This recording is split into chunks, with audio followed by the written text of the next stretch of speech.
to the Bay State, and just off a primary win, a new poll showing this fellow gaining a lot of traction, Gabriel Gomez, trailing his Democratic rival, Congressman Ed Markey, by just 4 points in the race for the Senate. A little more than 2 weeks ago, it was closer to 20. The Republican candidate, Gabriel Gomez, joining me right now. By the way, we put in an interview request for Congressman Markey, who has been on this show before. We hope to have him back. Sir, good to have you. Congratulations. Thank you very much for having me. I appreciate it. They say that maybe lightning could strike twice. When Scott Brown did in 2010, it raised a lot of eyebrows. He took Ted Kennedy's old Senate seat, and now you could be on the verge of taking John Kerry's. The polls are that tight. What do you make of that? We're excited. I'm not a politician. I'm running against a career politician, somebody who's literally been in Congress for 37 years since I was playing Little League Baseball. But I'm not shocked by the polls because we're talking about what the people care about, and that's the economy, the $17 trillion in debt, and tech up here in Massachusetts, while my opponent, he's effectively talking about everything but the economy and running a negative campaign while we're running a positive campaign.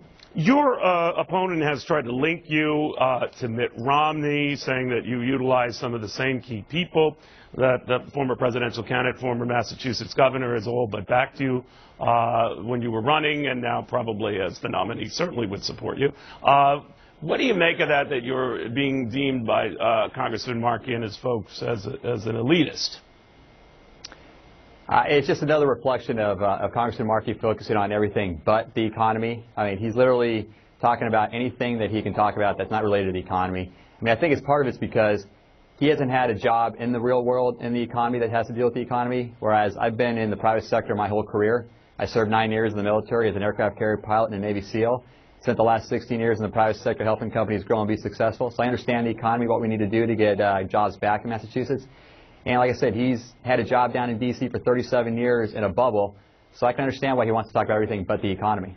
Would you, as a military hero in your own right, be open, if you get elected to the Senate, to curbing defense spending? I think that all parts of the government have room to trim, one way or the other. And even being a military guy for 9 years, I still think that the Department of Defense has areas that you can trim. For instance, I think that there are maybe 10 to 15% too many DOD civilian employees. And I also think that the Joint Strike Fighter program, which is for the Air Force and the Navy, maybe just for the Air Force. The Navy has the F-18 Super Hornet that they can upgrade. And so I think there's areas in the defense. But I would never cut anything to do with the troops, their training. That would enable them to make sure they can accomplish their missions overseas and, more importantly, come back safely. Mr. Gomez, there was a poll, I believe, in the Boston Globe. I hope I've got the gist of this right. It said 9 out of 10 of those polled in the Boston area thought the pile-on Benghazi over what the president knew and when he knew it was overkill, and a Republican-calibrated overkill.